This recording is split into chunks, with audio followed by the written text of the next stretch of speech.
Baby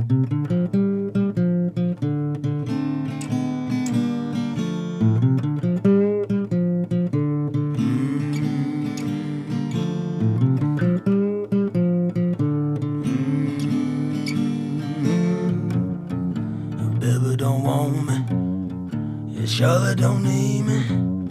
Your kind of beating, it stopped my reasoning. Your baby should see me, and then she won't be me. I guess the devil just don't want me saved. There ain't no pirates from a jump through my grave.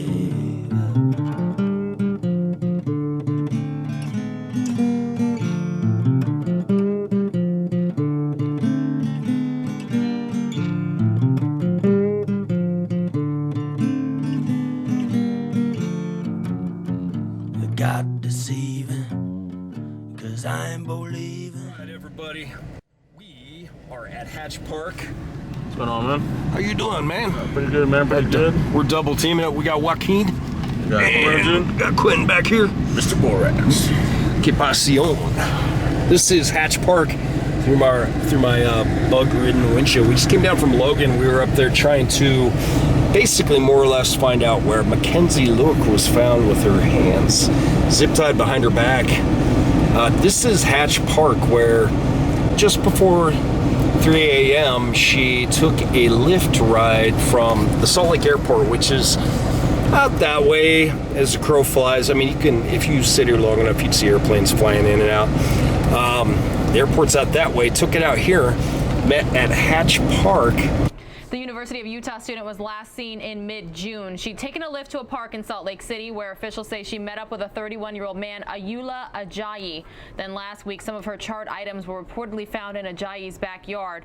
According to police, neighbors saw him use gasoline to burn something. Burned skin and female tissue were also found.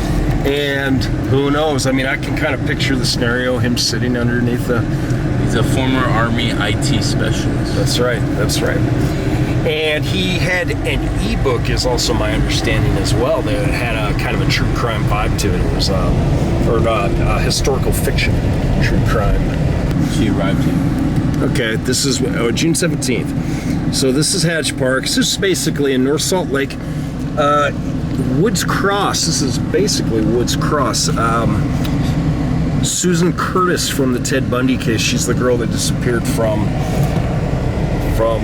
BYU University in June of 1975. She disappeared while going back to her dorm room that she was sharing with her sister down there. Actually went to high school right over here, Woods Cross High. And so I think what we'll do, you guys, if you're cool with it, let's just head back down Beck Street and go over to the house, which I believe was 547 North, 1000 West. Is that correct, Quentin? I believe that's it. Anyway, it's really interesting to me because 7 minutes later, at 3:07, he was already at the house. So very quick. I wonder if they just went back down that west way that we were pointing. But this is North Salt Lake. I used to live up the street. It's Eagle Mountain. Not Eagle Mountain, excuse me. Center Street. Okay. Yeah, it's been a long time. I lived up that road years ago when I first moved out here in 2001. And anyway, this is North. They call this North Salt Lake, but it's really bountiful. I mean, that's the way I've always known it. Just kind of an older side around the corner from downtown Salt Lake. There's a lot of oil refineries down here.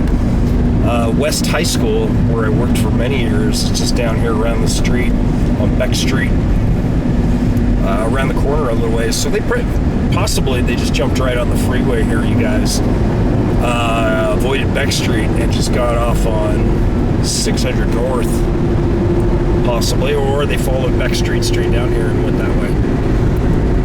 So you said, what time did they were back? It looks like they were back at the house at 3:07, according to the phone records. 3:07. Yeah. Okay.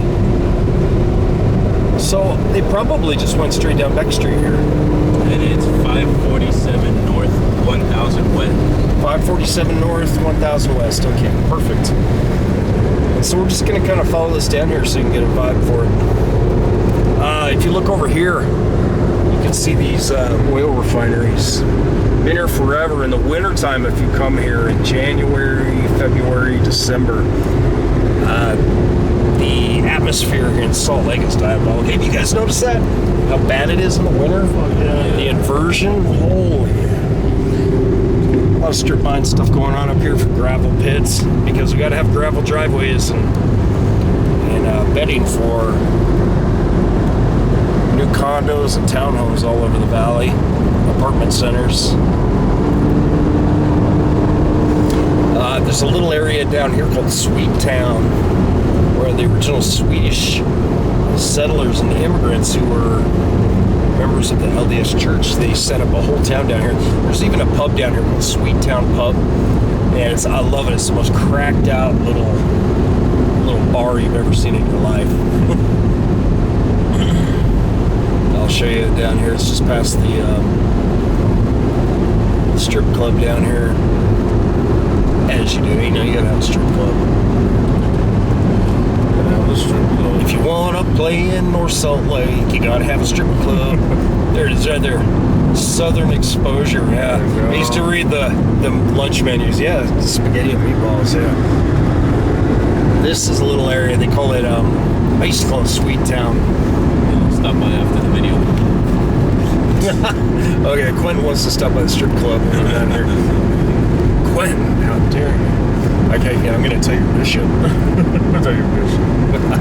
Well, it's a very industrial part of town. It's crazy, you guys, not this billboard, but the next one, there was the coolest Dwight Yoakam full-size banner thing for Dwight Yoakam. It was a country fest thing. It was up there for like 2 years after the concert had already happened, and I kept wanting to come out here and rip it down.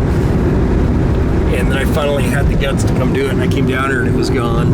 I was going to climb up there and cut it down. There's all oil refinery over here. Pretty interesting club right here. Used to be an old oil refinery bar. They turned it into a garage. Yeah, it's a good bar, man. It's And they have good chicken waffles. They actually have excellent food. Then we're coming around the corner here. This is downtown Salt Lake. You can see the Capitol building up there. Yeah, it is cool. And this right here is the old Hot Springs gym that they turned into the Children's Museum for many, many years. And underneath it, they have the Golden Spike Railroad Club. They have this miniature railroad club in the basement. It's really interesting. You go by there, yeah, there's a bunch of people. It looks like it's open, actually. Coming around the corner, there was a really nasty accident here 2 years ago at lunchtime. These two kids came speeding around the corner here, hit, I think it was this building, popped over the other side, and hit some pregnant woman. 3 boys, actually, it was right here. Well, an 18-year-old is now facing manslaughter charges for a crash that killed 2 West High School seniors. News specialist Mike Anderson spoke with the surviving victim of that crash, who says she's healed both physically and emotionally. Amy Stevenson Wilson calls her daughter Grace a miracle baby. She had some brain injury when she was delivered. And despite concerns that Grace may not be able to speak or feed herself, she seems perfectly healthy, something she believes comes thanks to the firefighters of Station 2. We had just a lunch with them, and it was incredibly healing and just so wonderful to be able to thank them. Meantime, she is concerned for the families of 2 teens who were not so fortunate. But I think about the families and the mothers of those involved, you know, and my heart just breaks. She's also concerned for 18-year-old Abraham Miranda, who now faces manslaughter charges. Charging documents say he reached speeds close to 100 miles per hour before losing control. Popped over here, hit this pregnant woman. The driver, I knew all these kids because I worked at the high school down here, and it was at lunchtime, and I was actually coming from the 7-Eleven right up here, and I saw all the ambulances back here, but they popped over that curb. They were drag racing, and the two kids, look at that, man. There's a Braxmobile right there. killed the 2 kids that were in the car with him. He survived, didn't get a scratch on him. The lady, the pregnant lady, had a TBI as a result of the accident, and her baby was born with a TBI. Isn't that terrible, man? Most horrible thing I've ever heard in my life. I was totally destroyed by that, man. But yeah, it's downtown Salt Lake. You can see all the railroad fields up here. Salt Lake was a big railroad town. This little community over here is called RosePark. It was very much a railroad community. And Mackenzie Lueck was brought to a house just right over here on the other side of this. Lived out in this community for a long time. Moving to Las Vegas soon, guys.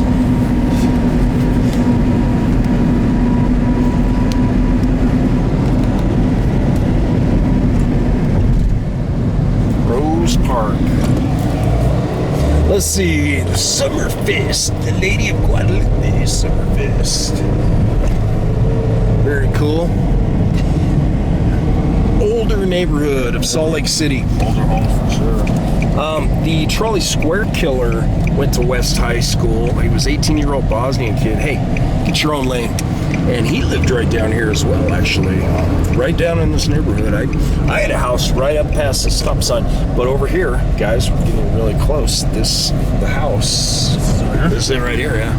This is it in the back. There's nobody living there. Look at this. The neighbors watching? Huh? I'm gonna go over and look at the Just scope it, man. All right. Here, I'll pop out with you. All right, lads. All right. Shit. Oh, watch out for that little kid. And once again, the cutest doggy in all of RosePark. I love this doggy. I used to have one of those. He was half husky, half lab. He had one eye green, one eye blue. What do you think, guys? Let's just walk right up to the back, pop over the fence, man. Camera right over the fence. Yeah, let's go. Come on. First look inside the House of Horrors, where police say 23-year-old Mackenzie Lueck was murdered, and the backyard where her body was cremated in a fire pit.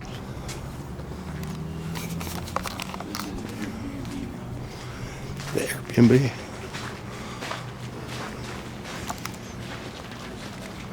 Huh? Somebody in there?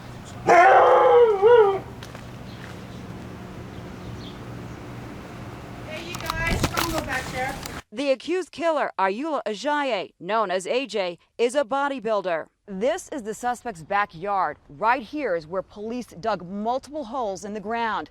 It's here where cops say they found charred human tissue matching Mackenzie's DNA. Cops told us to anyone that goes back there. Oh, okay. Because there's someone, they got a camera.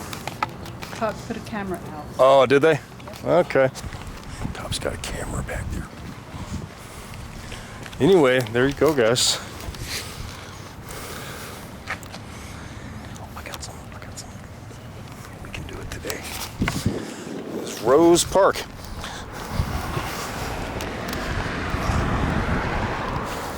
And so I actually owned a house just right down here, you guys.